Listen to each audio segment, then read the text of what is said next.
Bonjour. Globalement, nous avons été totalement satisfaits de l'exposé de M. Chicot ainsi que de M. Adélaïde. Surtout que M. Adélaïde, je l'ai connu à l'époque où j'étais le conseiller spécial du président d'Air Guadeloupe. Il était l'illustre président de la Chambre de commerce de Pointe-à-Pitre. Parce qu'à cette époque, il y avait une chambre de commerce à Pointe-à-Pitre et à Basse-Terre. Nous étions au point de mettre en place une compagnie aérienne qui pourrait desservir la Guadeloupe. Et nous avons eu le soutien de M. Adélaïde. Donc, merci. Vous aviez d'ailleurs à votre conseil d'administration monsieur qui s'occupe de l'électrification à Jarry. Non, pas électrique.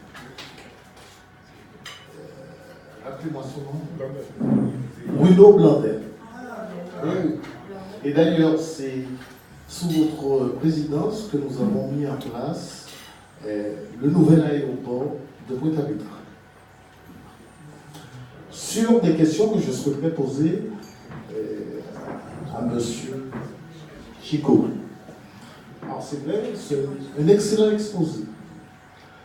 Deux questions. La première, aujourd'hui, la Guadeloupe, c'est quand nous rapportons ça à la France métropolitaine, le PIB de la France métropolitaine, c'est 10 milliards par jour. Si nous ne voulons pas augmenter la dette, donc l'emprunt de la France métropolitaine, nous devrions faire 12 milliards. Donc, inéluctablement, nous sommes dans une phase d'emprunt. Proportionnellement à la Guadeloupe, nous représentons, sur 410 000 habitants, 15 milliards de dettes. Dites-moi, objectivement, aujourd'hui, comment pouvons-nous assumer ces 15 milliards? Quand nous savons qu'aujourd'hui, avec le PPI de la région, donc de M. Chalus, le président, 770 milliards, que nous sommes dans les 720 millions, pardonnez-moi, 720 millions, pardonnez-moi. 720, oui, ça se fait. 720 millions. Aujourd'hui, sur les 71 millions sur l'urgence, 30 millions de la région, 20 millions plus au 10 du département, parce que le département a déjà eu 10 millions. Comment allons-nous faire sur l'urgence d'avoir ces 71 millions quand on sait que les PPI, quand on sait que les EPCI ne sont pas capables de mettre le delta? En l'occurrence, sans méchanceté aucune, celle de la région de Basse-Terre. Merci. Alors, premier élément de réponse, c'est que ça fait quelques années, depuis la révision constitutionnelle du 28 mars 2003, que lorsque je m'exprime, je dis qu'on est rentré dans l'économie de la pénurie. Lorsqu'on a fait la révision constitutionnelle de 2003, on a modifié l'article 72 pour dire la chose suivante, que les ressources financières des collectivités territoriales vont dépendre moins des dotations de l'État et davantage de la fiscalité et de l'emprunt. Parce que la France a changé. La France a toujours été un État hyper centralisé. Et elle a inscrit dans sa constitution, en modifiant l'article 1er, son organisation est décentralisée. À telle enseigne que dans la plus grande revue de droit public en France, la doctrine du droit public s'est déchirée pour se demander est-ce que la France n'était pas devenue un État fédéral comme l'Allemagne, comme le Brésil, comme l'Inde, comme la Belgique, etc. Ça, c'est le premier élément de réponse. Donc, c'est l'invitation, ça a été depuis 2003, l'invitation de l'État, l'invitation des collectivités territoriales à la culture de la responsabilité, notamment la culture de la responsabilité financière. Bon. Le deuxième élément de réponse, c'est l'attitude qu'on doit avoir par rapport à ça, c'est comment faire avec beaucoup moins, mais encore plus. On est dans cette situation-là aujourd'hui. Comment faire beaucoup plus, avec beaucoup moins? Économie de la pénurie, encore une fois. Bon, alors, soit on met la clé sous la porte et on se tire tous une balle dans la tête et on se dit on meurt, suicide collectif, ou soit on fait preuve d'ingéniosité, d'inventivité, d'audace. Moi, je suis plutôt partisan de cette solution-là parce que j'aime la vie et nous sommes capables de le faire. C'est qu'il faut que dans la manière d'envisager la gestion publique, qu'on puisse l'envisager différemment. Exemple, en ayant recours au partenariat public-privé sans penser pour autant que ça soit la panacée, mais je ne pense pas que ça soit une panacée. Mais je vais vous donner un exemple. J'ai été pendant 4 ans directeur adjoint de cabinet du président de la région Guyane. En Guyane, ils ont une situation en termes d'éducation nationale qui est extrêmement critique. Vous avez encore en Guyane des enfants qui ne sont pas scolarisés, alors que c'était encore il y a peu de temps un département d'outre-mer, mais c'est une collectivité territoriale de droit commun. La démographie guyanaise, elle est hyper galopante. Mais qu'est-ce qui s'est passé? La région Guyane n'avait pas les moyens financiers de construire des lycées. Qu'est-ce que Karam aurait pu faire? Il aurait pu se dire, je n'ai pas d'argent pour construire des lycées, il n'y a pas de lycée. Donc il a fait un bail amphithéotique avec des entreprises pour créer des lycées. Donc il a assuré l'avenir d'une partie de la jeunesse guyanaise et il a équipé en particulier l'ouest de la Guyane puisque c'est là que la démographie est la plus importante. Donc il a eu recours à une technique financière qui est plutôt peu classique parce que ce qu'il répétait souvent, c'est que la dotation régionale, pour donner un exemple et que mon propos soit parlant, la dotation régionale d'équipement scolaire, le besoin est de 15 millions d'euros, l'État ne donne que 5 millions. Donc il y a un manque à gagner de 10 millions. Là aussi, comment on fait? Et donc, troisième élément pour répondre très concrètement à votre question et au regard de toutes les thématiques que nous avons à régler ici en Guadeloupe, c'est que nous devons, à mon avis, changer là aussi notre culture de la recherche des financements.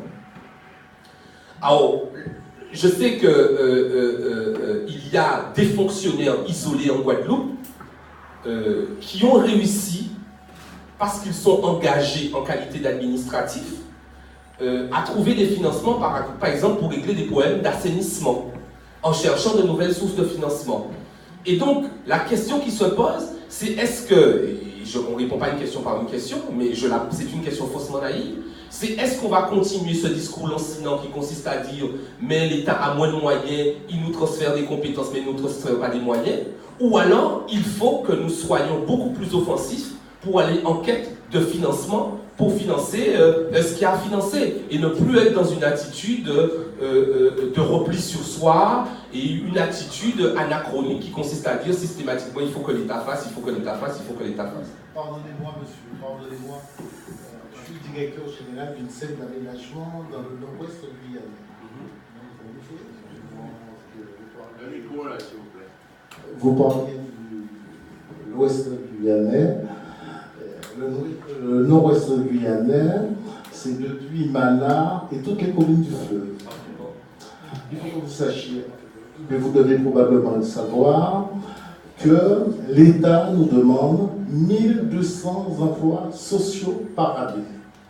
Ce que, de façon, si vous faites la somme algébrique de tous les opérateurs en Guadeloupe, arrive à 800, 900. Vous savez, la démographie en Guyane. Aujourd'hui, nous sommes incapables de faire 1200. Nous sommes incapables de construire 1200 logements sociaux dans le nord-ouest guyanais, depuis maintenant dans la commune du Feu. Donc, mauvais exemple. Mais au-delà de ça, parce qu'il est là-dessus, moi je reste persuadé que les dotations qui sont attribuées aux Antilles, Guadeloupe, Martinique, Guyane, ne serait-ce que sur la RBU, ne serait-ce que sur les emplois aidés, ne sont pas à la dimension de nos difficultés à la Guadeloupe, à la Martinique, à la Guyane. Il faut que nous soyons moins jacobins plus, je dirais, nous n'attendions pas de l'État tout, quasiment tout. Nous soyons plus girondins. Le développement de nos territoires dépend de nous, non pas de l'État-providence de la France la France hexagonale, parce que me semble-t-il que M. Victorin ne veut plus la France métropolitaine, la France hexagonale. Alors voilà, nous semble-t-il. Alors, France hexagonale, je ne suis pas sûr que Victorin Lionel puisse en assumer la paternité, parce qu'avant lui, il y a des gens qui disaient déjà France hexagonale, comme les Corses disent la France continentale. Je ne sais pas si je me suis mal exprimé, mais nous sommes tout à fait d'accord. Et si vous voulez ma conviction la plus profonde, je suis davantage pour une France girondine qu'une France jacobine. Et on est aujourd'hui plus dans la France girondine, c'est-à-dire une France qui incite les collectivités territoriales à prendre leurs responsabilités, qu'une France jacobine où l'État va dire je fais tout et tout le temps à votre place, omnipotent et omniscient. Nous sommes totalement d'accord. Merci beaucoup. Est-ce qu'il y a une autre intervention? Pas trop long, parce qu'il faut que Pierre-Yves puisse déjeuner. Oui. Et ensuite, je vous dis déjà qu'on va aller vers la terrasse vue sur mer pour prendre le dessert et le café. Parce que vous avez entendu un petit ronronnement pendant le repas, il y avait des sorbetières qui tournaient. Donc on a des glaces coco, mangue, goyave qui vous attendent. Alors, passe vite, merci.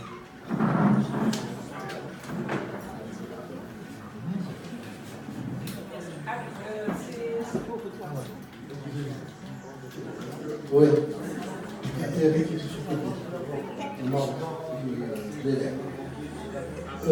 Si on se dit qu'il faut chercher d'autres sources de financement,